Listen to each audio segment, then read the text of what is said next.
My name is Mick Gallagher. My association with canoeing in UCC, I was working in the Maltings, and I had been canoeing for a number of years before that. And this would be going back to the late 60s, early 70s. And I was approached by Kieran Dowd at the time to know would I start taking some of the students out canoeing.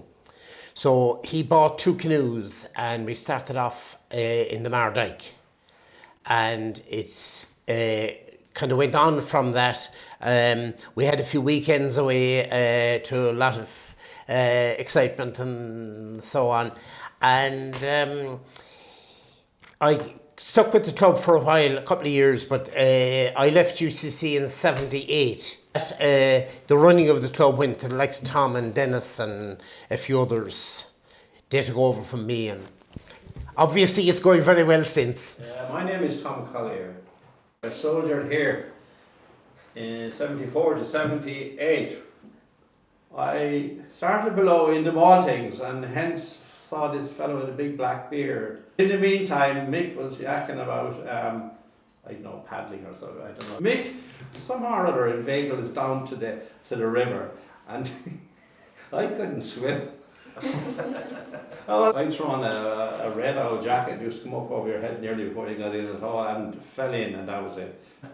That's why I think I was attracted to the river. It was different, it was new, and there wasn't a club. So we started a club with a little bit of help from Mr. O'Dowd, who was the officer. Yeah. And Mick's roaring and shouting at us, which I was a farmer's son, still am of course, and we was roaring and shouting at the cattle, so I didn't mind Mick roaring and shouting. Anyway, Mick kindly gave of his time at the weekend. I always thought Mick was old, but now I've seen him, so he's the same age as ourselves. Well, I was only 22, 23 at that time. That's what he says now, but at the time he behaved like he was 42 or something. Because I tell you why, he had a job and we didn't. So anyway, he kindly gave up his time for nothing. I don't know, did we even buy him a pint? No. We must publicly thank him for his input as a poor layman putting up with these pain in the arse students coming around and he's trying to keep place in order down in the Maltings. So anyhow, we had great crack with Mick for about 3 years, I think. My name is Dennis Higgins. I was in UCC from '73 to '77. In '75, walking across the river with Tom Collier from his good friend Mick Gallagher to go paddling on the river, and would we be interested? So we sort of said, yeah, we'd give it a go, and we went down to the shed, which was in a pretty kind of primitive condition by present standards, it appears. And there were a few boats there and a life jacket, which in my case, I think like in Tom's, was absolutely essential. We got some sessions together, and then we held an emergency AGM, a few of us. A chap called Ger Murphy as well, who was involved, and some of the girls, and we decided that we would maybe start a club and apply for some funding, and hence in '75, the autumn '75, the club started with a small cohort, but a very energetic and determined cohort of people. And I suppose the convincing factor, as we've probably said already, for everybody's enthusiasm was the first trip away in the snow, pushing the minibus and trailer up over the Kerry Mountains and arriving with frozen boats and frozen equipment, but nevertheless getting on the river, everything frozen, and Jack Welch's, which was a kind of an iconic location in its time. All these things added to the pure romance and entertainment, so we were hooked for life, to be honest with you. And unfortunately, I had to leave in '77 after the intervarsity year, and I came back on every occasion I could while in the early years of the club. It's funny how these little things, I'd say, in all our lives, the UCC Canoe Club has had a profound enough influence, and it's to everybody's credit that it has gone from strength to strength, and I must say I enjoyed it a lot. Thank you. I'm Brian Moriarty. I was in the club from 1976 back until early 80s. I was secretary of the Canoe Club in 77 and captain of the Canoe Club in 78. And we had some of the best times of our life in the Canoe Club. And the friends we made there are still the friends we have at this stage. When I first started in the club, we didn't actually have any club boats. The boats belonged to the college, and because the boats belonged to the college, there were certain restrictions on them. There were glass fibre boats, two sprites and two doubles. We were told not to take them over rocks or down rapids or anything like that. One or two of the instructors, like Joe Donnelly and Tom Collier, maybe had their own boats, but the ordinary punter didn't. One of the boats was called a Sprite, and one of our former captains, Neil Keneally, with Tom Keane, took that over the sluice one day, and the last I saw of that was the boat bow up sailing past the pavilion in the lee. Friday had about 3 or 4 sessions on the Mardyke. I was taken on the first Jack Walsh's trip, and we were able to go on the first Jack Walsh's trip because the Irish Canoe Union at the time had a trailer which they allowed clubs to borrow, and that had 20 boats in it. So with Jim Kennedy, Tom Collier, Dennis Higgins, maybe Denise, maybe a girl called Eileen Murphy, maybe Jim Corbett, I'm not sure. We all went down to the Upper Carra, and beginners who had never been on a river trip before were put into the Upper Carra, some without spray decks, and we made our way down on one of the coldest days I've been canoeing, and we fell out on every rock and every rapid. I went to as far as Gallagher's Gully before I fell out, and I didn't know why it was called Gallagher's Gully at the time, but having banged my head off every rock on the bottom of Gallagher's Gully, I emerged with a scar on my forehead, still there to the day as a badge of honour. And apparently I peered out of the waters below Gallagher's Gully like a ghost with blood streaming down the face. I think that shocked the people. Billy Prendeville in Killorglin sewed me up. But that didn't put me off canoeing, surprisingly. We were hooked at that stage. Hi there, my name is Donald Hayes. I was in the Canoe Club in the early 80s and captain, I would have thought about 84, although the paper here says 83. Like everybody else, best time of my life probably. I think very interesting that you never realise you're happy until after the event, and you're looking back and you think, God, I was very happy then or whatever. And I think the same thing is about when you're developing as a person. You're never kind of quite sure until the time is gone, you know, what has impacted you most. And certainly my time in UCC, and particularly my time in UCC Canoe Club, had a huge impact on me for better or worse.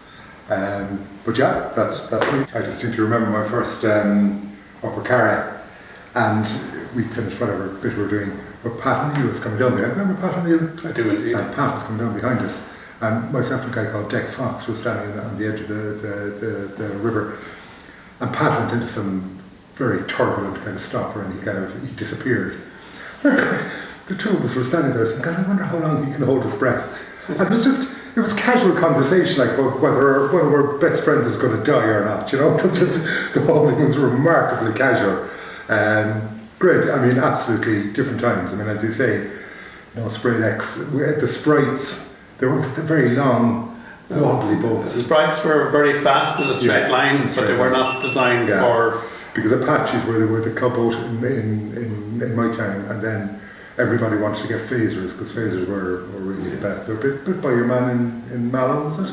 Eventually, yes, but in fact, we did find out at one stage that there were a canoe builder in Bagnallstown, in Carlow, right, and he was selling boats at 40 quid a pop.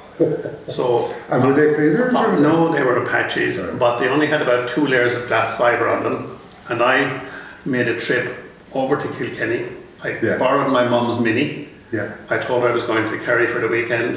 What I didn't tell her was I was going to Kilkenny first and back with Mary Phelan, and we collected 4 boats in Bagnallstown, I think it was. And the first club boats? Well, they wouldn't have been the very first club boats, but they were the first personal club boats people got. And that was a great trip. The boats weren't the strongest construction, and I brought them back And in Killarney we met up with the rest of the club who were heading down to Jack Walsh's, and Joe Hill, who had ordered one of the boats, was so anxious to have it that when we met in the car park, he immediately took it off me and put it on the roof of his car. However, he forgot that he had driven under the barrier on the way into the car park, and on the way out of the car park, his new boat hit the barrier. I think that was the shortest ownership of a club boat. He wasn't the last. I remember a chap called Paul Murphy buying Andy Crean's old phaser from a beautiful black phaser. Exactly the same thing happened inside the hotel in Killarney. Now, Joe Hill wasn't the most reliable person with boats on the roof of his car, because in those days it used to take about 4 hours to get to Jack Walsh's. The road was not as good as it is today. And I remember driving through a canyon in Glenflesk. We had to go around a bend in the road. And as I came around the rocky bend in the road, I encountered 4 canoes, still tied to a roof rack, being dragged along behind a car. This was Joe's, the roof racks. We didn't have ladder racks. And they fell off, the whole lot together fell off. But part of the job of being secretary, transport officer, you had to put the people in cars. Yeah, there was a big hierarchy in the club. I mean, there was a hierarchy, and the hierarchy went: have you got your own car and your own boat? Yeah. That was people like Brendan Foley, Eugene Foley. Yeah. Then there was people who had their own car but no boat. Yeah. Then there was people who had access to a car. And at the very end of the hierarchy, it was kind of, were you female? And below that, you were male with your own boat. Or no boat. Maybe a motorbike. But there was a hierarchy. But the club, that was the one thing that was attractive about the club. We took people from all walks of life, every faculty. You got to meet everyone, including some outsiders from North Monastery, who they were doing us a favour. We depended on them for their expertise in canoeing. People like Des Corbett, Charlie O'Connor, Jim Corbett, they brought their expertise. Billy O'Brien. Remember Billy O'Brien? There was the other guy who ended up writing for the Examiner, Barker. Tommy Barker. Were very good canoeists. They were more racing types. They had a whitewater boat. So that was something the club really didn't do much in the day. No. Now, I remember my first Jack Walsh's trip, apart from the Lower Cara. We went to the Climbers Inn. Yeah. A lot of the people in the club nowadays wouldn't know that it was actually a Jack Walsh or why it's called a Jack's Weekend. Yeah.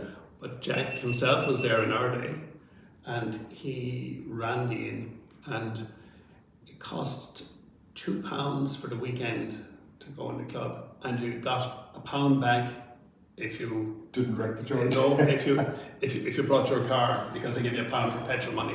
So my first weekend away, it cost me £1.